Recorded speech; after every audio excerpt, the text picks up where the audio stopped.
Today we're going to be going over LS cylinder head install of valves, springs, locks, retainers. We're also going to go over standard valves and weigh them and compare them versus these new hollow stem LS3 Rick Crawford back cut valves. We're going to talk about them. Please, before we get the video kicked off, if you would, please hit the like button on the video. And if you haven't already, please consider subscribing. And also, I love to read the comments and hear what y'all have to say, things that you would like to see in videos, what you think about this video, and so on and so forth. So, these Texas-Speed PRC heads are LSA heads. They came off of a 2010 Cadillac Cts-v. Today, the first thing I'm going to do is start by cleaning them up. You may have seen in the previous video where I disassembled the valves. It had Texas-Speed dual 660 valves with the titanium retainers. We weighed those. We compared them to the conical spring that's going to be going in. And we removed the valve stem seals. So those are all gone. The purpose of the zip ties is after that video, I zip tied all the valves to keep them in the exact same place where they have been wearing. I will be reusing the exhaust valves and reuse them in the exact same hole because obviously each valve has a wear pattern for each hole that it sets in. So I like to make sure that I keep them in the same ones. All the intake valves will get yanked out and replaced with the Rick Crawford back cut hollow stem valves, which are much lighter. So let's get started. We're going to start cleaning up these heads.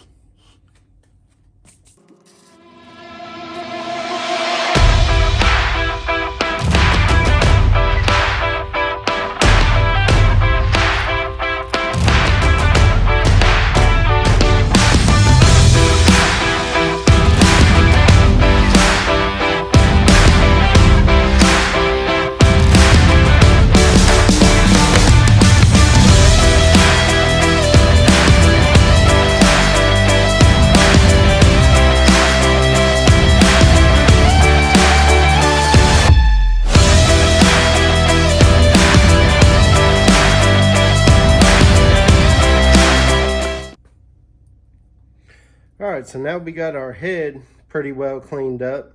Took a lot of time to wipe it down, did it all by hand. I don't have a parts washer. If you have a parts washer or a buddy with one, you might go ahead and use it because it takes a while doing it by hand.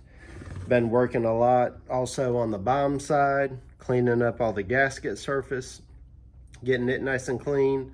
Also on the intake valve holes, I took out the stock intake valves and then went ahead and cleaned them up, wiped them out. They had a bunch of gunk around the seating surface, so we got that all cleaned up.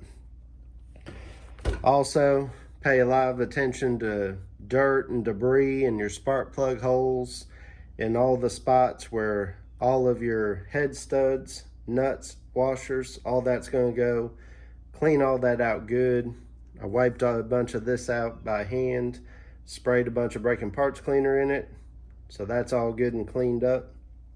So the next thing to do is going to be to install the valve stem seals from Comp that we've looked at before. Part number 511-16 is going to be a set of 16 of these. These are for the Comp conical spring. So we're going to install those, and then we're also going to weigh the valves and see what the difference is, see how much we're going to save per valve. So let's go ahead and weigh those valves next. All right, so now we're going to weigh our valves. We've got the standard valve first. The scale is on grams. We've weighed this before. It weighs 120 grams. Very, very heavy valve. This intake valve at 120 grams is, I believe, one of the heaviest valves you're going to even be able to run. We want to keep our valve train lightweight. Let's see how much the Rick Crawford back cut hollow stem valves weigh. 86 grams. So each intake valve is going to save, so each one of these intake valves is going to save 34 grams over the stock one. That's a pretty big weight savings. You can get these back cut valves from Rick Crawford for about $260 right now. If you want to get a set of these, feel free to hit him up, or if you don't want to worry about the back cut, get you some hollow stem valves. They save a lot of weight. These are going to help when you're trying to turn high RPM, trying to keep stable valve events. Also, the lighter weight the valve train, not only the higher RPM, sometimes you can run, of course, depending on a lot of other things, but also less valve train weight is easier on things such as lifters, rockers, push rods, just all of it. Less weight, less wear, less chances for failure. Okay, so here's where we're at. We've got our hollow stem intake valves that I've taken some break-in parts cleaner and sprayed the valve, wiped it off with a lint-free rag, and then I took a little bit of motor oil and just lightly dabbed a little bit on the stem and installed it into the hole. Now, if you want to, this is up to you and what you'd like to do. On these valves, it's not quite as old school as where you need to really lap the valves. I will sometimes take just a little bit of the finest material that they make for grinding and lapping the valves, and I'll set it in there with a little bit of it dabbed around the edge, and I'll just run it just a couple times, not much at all, and call it done. Clean off the surfaces, clean off your valve, put a little motor oil on your stem, and drop it on in. Now, of course, the valves are not sitting all the way down because when you're on a table, the valve stem sticks out past the head itself.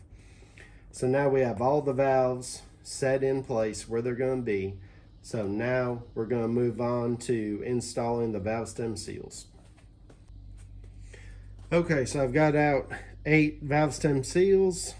We've got our heads all cleaned off. Make sure that where the valve stem seal is going to go is all clean. You can lift out the 2 valves that go in that hole. You can even do it just one at a time if you'd like. Okay, so here's how we're installing our valve stem seals. These do not sit down all the way with the hat at the bottom of it like the dual valve stem seals. So these are just a little bit different. As you can see, these 2 are already installed. So what I'm doing is putting a little bit of motor oil inside to help it slide over nice and easy.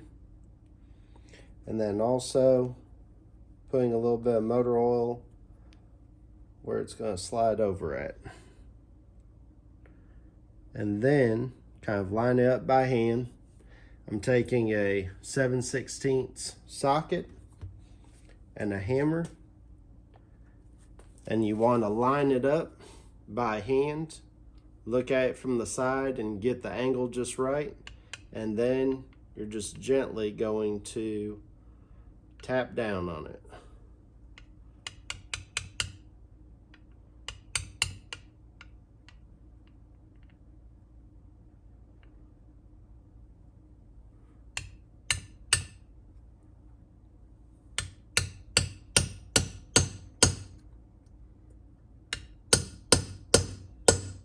And then you can hear when it gets solid, you'll be metal on metal up against it, and you can hear when it gets there. So now that's driven down all the way. Going to take the valve stem, put a little bit of motor oil on it, help make sure it goes in nice and easy.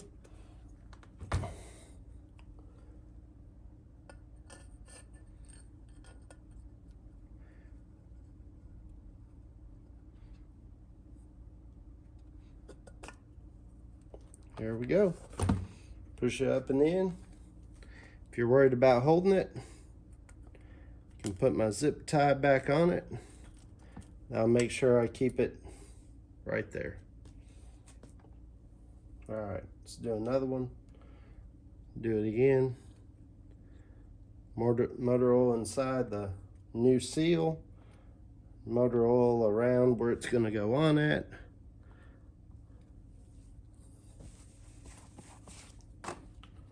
Okay, grab your 7/16 socket. Line it up nice and straight.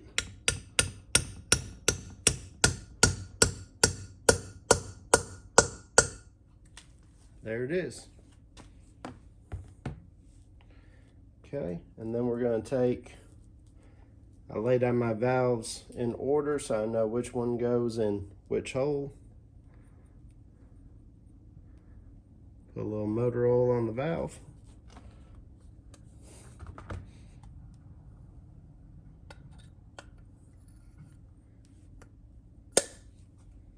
Install it in. That's it. Now we got a bunch more to go. All right, so now we're going to install our retainers and our locks and our valve springs. The valve springs, again, are a conical valve spring. They taper from wide at the bottom to narrow at the top. And having it be a single spring and with that taper makes it very strong, very lightweight. We tested it on weight up against the Texas Speed dual spring setup. That setup weighed 100 grams. These springs with these retainers weighed 65 grams. So I'm saving 35 grams per spring and retainer combo. And then also, as we saw, I'm saving 36 grams per valve on the intake side. So a lot of valve train weight being saved going to these valve springs, and then also using the hollow stem intake valves. So first thing we're going to do is I'm going to remove my zip ties that I have had holding on the valves, which has been helping to hold them in. Our valve stem seals are installed. So we're going to set a valve spring on each one. The valve spring, for those who wants to know the part number, is 7228-16. That's the part number for a set of 16 of these. The retainers, which I had a hard time finding, is 772-16. This is the titanium ones. They only weigh 5 grams per retainer. They also make a tool steel one that's 7 grams, which costs a little bit less. I couldn't find those anywhere, and I only found one set of the titanium at year one. They somehow had them in stock.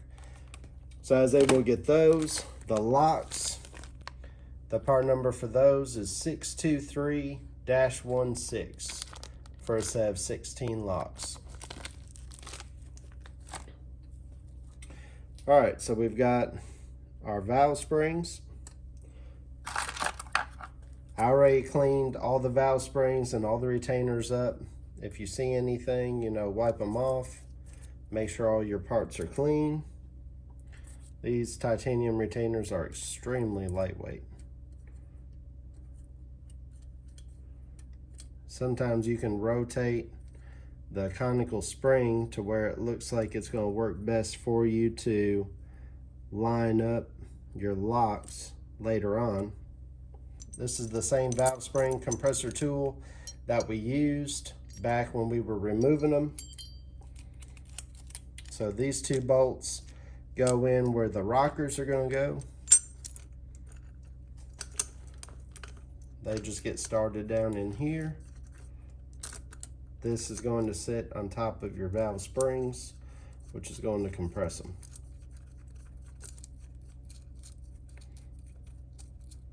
When you're uninstalling these springs and retainers, it's pretty easy.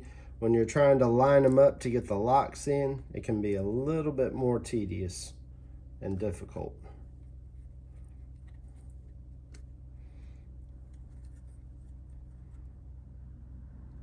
Okay. All right, so first we're going to take our 13mm. We're going to tighten these down. Doesn't have to be nothing crazy, just tighten them down. Okay, now we're going to make sure this is lined up. Going to start tightening down the valve springs. As we tighten these down, we'll get enough room to where we can get the locks on.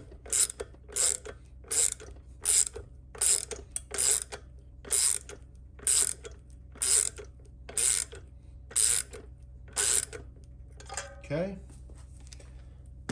And then remember, your valves sometimes are going to drop, so push your valves up.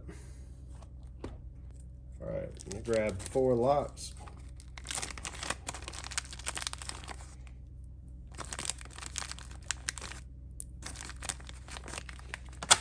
For those that have never seen a lock, it has a taper on it. So the bottom of it tapers in, the top of it tapers out. So it's at an angle, kind of like that. And then there's a notch right here. That's what locks on to your valve stem. So now we're just going to set a couple locks in here.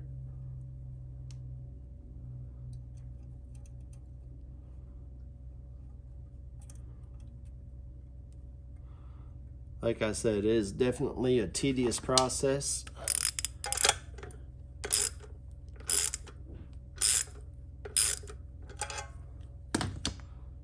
And then sometimes your valve will drop a little bit, like that one did. Go down a hair further. Okay.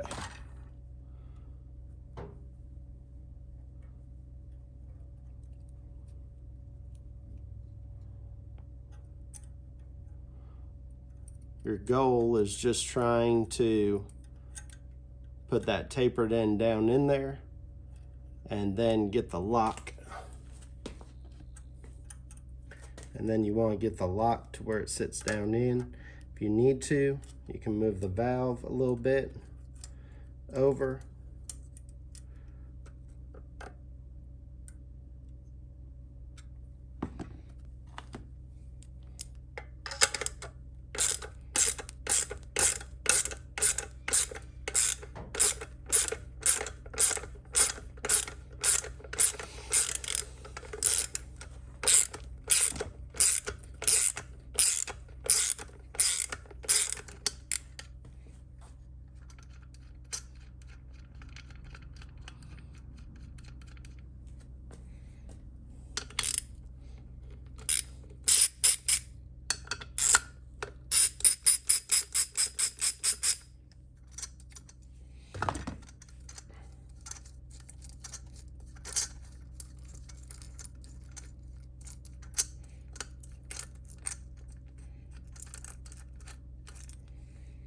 And there you go.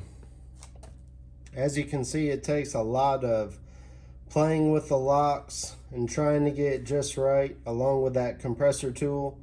You just want to take your time. You don't want to pinch yourself, your hands or anything like that, your fingers, and just kind of work it nice and easy. Obviously, you have 2 at a time to set. You could use like a single valve spring compressor tool. I don't know if that would be easier or not. So now what we're going to do is we're going to make sure that they're locked in good and seated good. So we're going to take a rubber hammer and we're just going to tap dead blow straight down onto the top of them, and we're going to make sure that they're locked in good.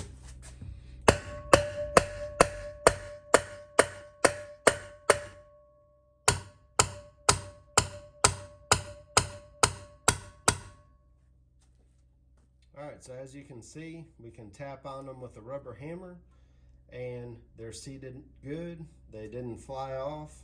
So that'll let us know that they're installed properly, ready to go.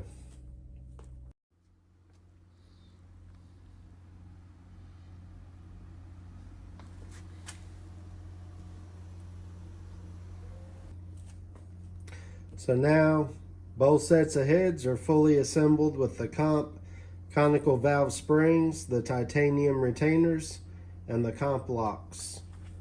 So they're all cleaned up, ready to go onto the engine.